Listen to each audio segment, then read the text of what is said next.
Polemik cinta antara Fadel Bajideh dan Laura Mezani Mawardi alias Loli hingga kini masih terus menjadi sorotan publik. Begitu pula bagi keluarga Bajideh yang kemarin kembali mendatangi Polres Metro Jakarta Selatan. Namun kehadiran Martin, Bintang, dan sang ayah Umar bukan untuk menjenguk, melainkan melengkapi berkas-berkas dan bukti tambahan yang mungkin dapat meringankan, bahkan melepaskan Fadel dari kasus yang kini dihadapinya. Sebagai ayah, Umar pun mengaku sangat sedih melihat kondisi sang putra yang mendekam di balik jeruji besi. Bahkan ibunda Fadel saking syoknya sampai drop dan jatuh sakit. Ada data-data nanti kita kasih ke berkas-berkas beberapa kelengkapan untuk yang diperlukan lah untuk Fadel. Apa aja ya mungkin berkasnya yang dibawa? Ya kayak tambahan bukti itu aja yang belum masuk. Jadi kan masih apa yang terakhir tuh saksi kan saya tuh, jadi masih ada perlu tambahan lah. Abang, mungkin keluarga sendiri ketika tidak adanya Fadel di rumah itu seperti apa sih dalam kondisi? Ya biasa berempat kita kumpul semua, ibunya satu hilang ya berasa sepi lah. Sepi banget. Karena kita setiap hari ngobrol, kalau malam minggu tuh bisa ngopi-ngopi. Kebiasaan apa mungkin yang biasanya dilakuin tapi sekarang kayak ngobrol ya? Sekarang tuh kayak oh ternyata nggak ada Fadel, ya itu kesepiannya aja. Paling lihat dia ngedance, lagi latihan, suka kita nyanyi-nyanyi, karaokean. Kita iseng-isengin dia kalau lagi tidur kayak gitu.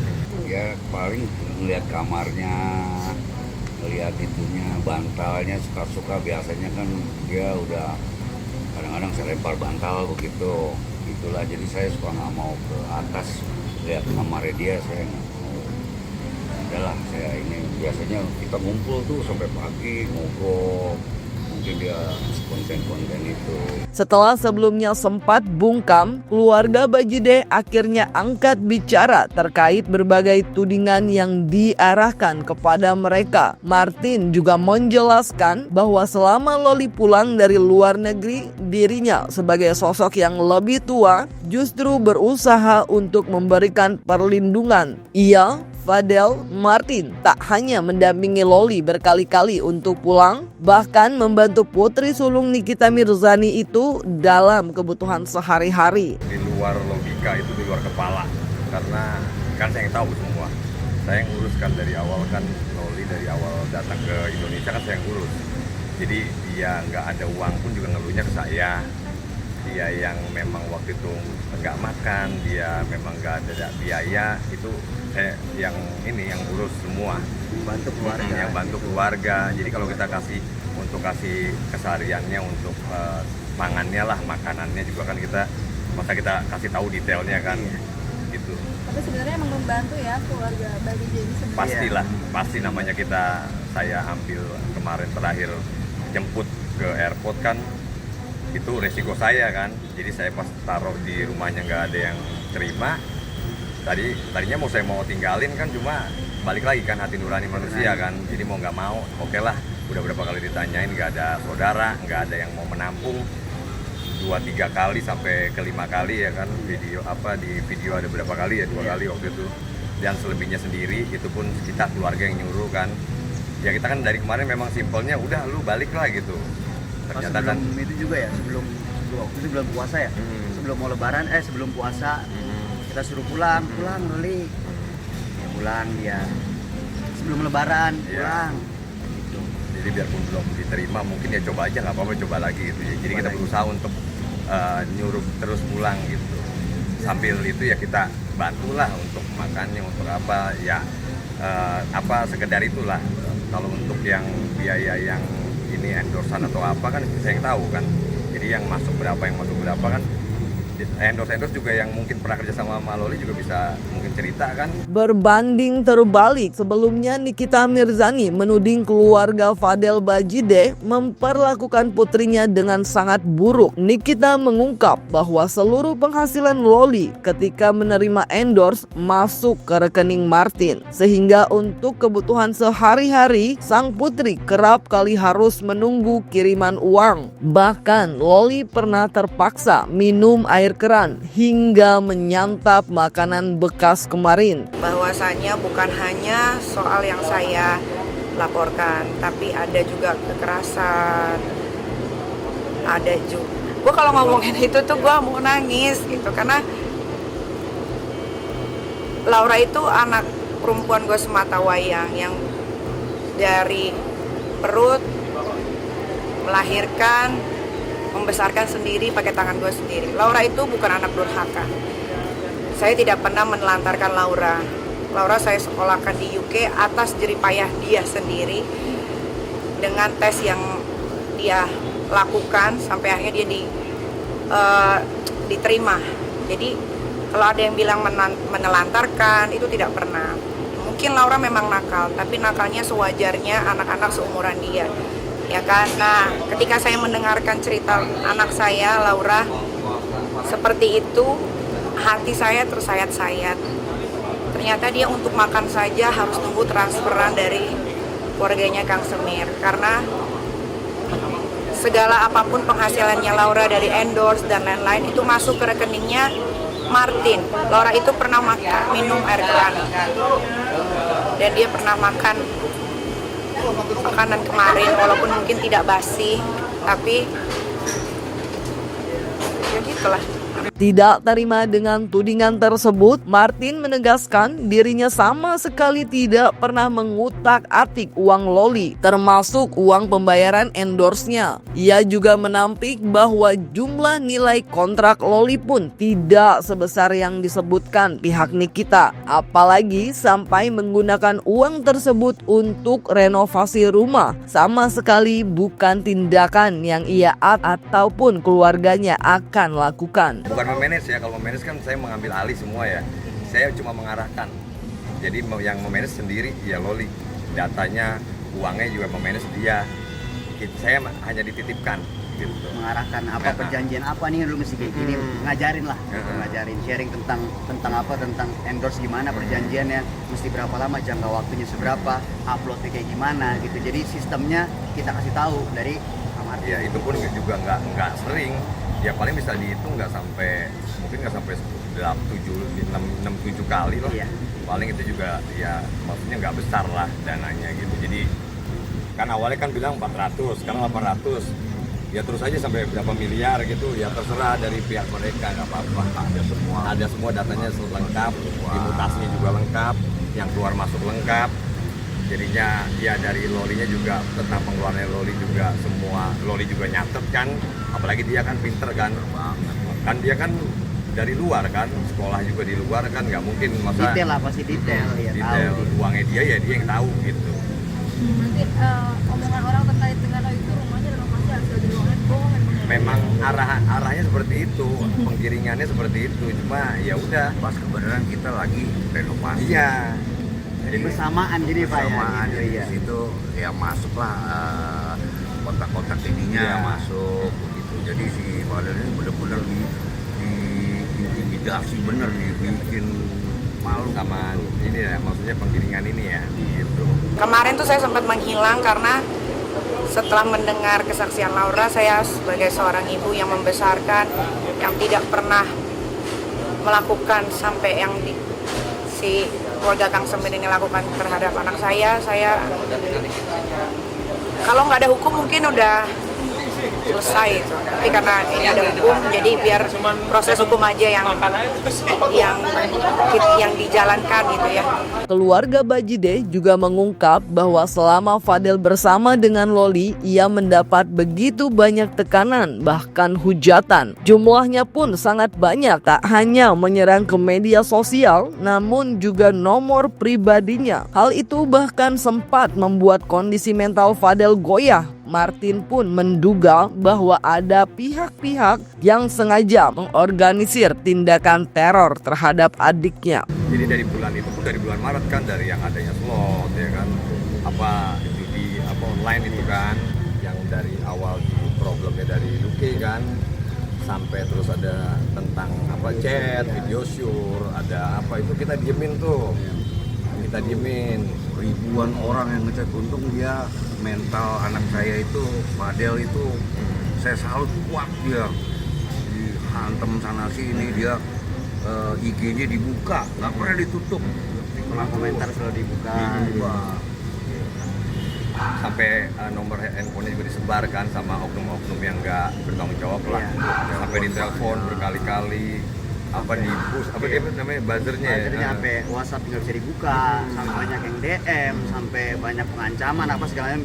Dan untungnya ada papa juga, ada Pak Martin, ada kita yang terus nguatin dia biar mentalnya nggak down. Ayo, bisa ditendang gampang kok. Nih udah. Jadi sebelum ini Pak ya, sebelum kasus ini sampai sepanjang ini memang dari bulan Maret itu memang di rumah itu Fadel ya memang diintimidasi lewat berbagai arah. Makanya kan ini kayaknya sih terstruktur ya. Maksudnya ya saya nggak tahu lah oknum di balik ini siapa gitu. Makanya kita mau cari tahu, mau kita kumpulin datanya semua, mudah-mudahan ya keungkap ya semua ya. Semuanya terbuka dengan jelas lah. Di tengah proses hukum yang masih bergulir, bahkan hanya terkait ancaman hukuman 15 tahun yang menantinya, banyak orang pun bertanya-tanya nasib hubungan cinta Fadel dan Loli. Saat menjalani pemeriksaan terakhir sebelum ditetapkan sebagai tersangka, Fadel bahkan masih mengenakan gelang couple yang diberikan sang pujaan hati. Namun, semua itu berujung pahit karena perubahan kesaksian Loli yang justru membuatnya kini mendekam di balik jeruji besi. Lantas, benarkah Fadel merasa sangat kecewa? Apalagi sampai detik ini, Loli belum pernah satu kali pun datang menjenguk. Nah itu juga ada beberapa waktu kita besuk di sana, hari apa ya kemarin ya? Hari Kamis besuk. Kemudian ada yang masalahnya kayak si Fadel, tapi anak di bawah umur juga, bapak sama ibunya mana, tapi dia besuk, jadi di situ ngenes. Kok Fadel begini ya Pak ya, gitu loh, jadinya ngenes gitu. Kok ini masalah di bawah umur ini lebih kecil lagi, tapi ceweknya besuk gitu. Padahal emaknya sama bapaknya masing-masing lagi ribut begitu. Nah di situ kok cewek ini sampai memang cinta nggak berubah lah begitu. Kadang-kadang sih cuma ngenes aja. Kok ini cewek ini kok sampai bapak ibunya masih berantem. Dia kan ngomong sama Fadel seteman sekamarnya, tuh cewek gua aja. Nah gitu loh. Kalau ini kan dengan sekejap bukan saya mau harus membela Fadel, enggak. Ya cinta gimana sih, kita kan bisa tahu kalau perempuan tuh kalau udah cinta bukannya harus membela, tidak gitu loh. Ya mungkin Fadel ya, menurut Fadel pengorbanan yang udah lama ya, maksudnya udah dia jaga ya mungkin ya ada harapan mungkin ya sedikit. Cuma ya udah, cuma cerita aja sih, curhatan biasa. Jadi pas lagi sekamar jadinya dia gitu.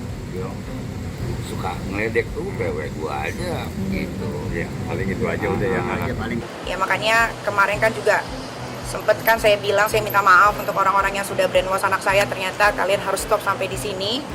Tinggal kita tunggu aja kelanjutannya karena Laura akan bicara dari hatinya sendiri. Melihat nasib sang putra, Umar Bajideh bahkan sampai menuangkan isi hati dan pembelaannya lewat tulisan. Ia pun berencana memberikan kepada pihak kepolisian hingga Kementerian Komunikasi dan Digital atau Komdigi. Salah satu poin utamanya terkait betapa liarnya sosial media yang bahkan dapat menjadi senjata di tangan pihak tak bertanggung jawab untuk menyerang orang lain. Ia juga berencana untuk menyuarakan pendapatnya terkait polemik peraturan perlindungan anak ke DPR RI. Nah itu dia ngenes, kok bisa pas ada yang gitu loh gitu.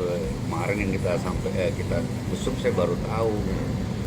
Makanya saya ada sedikit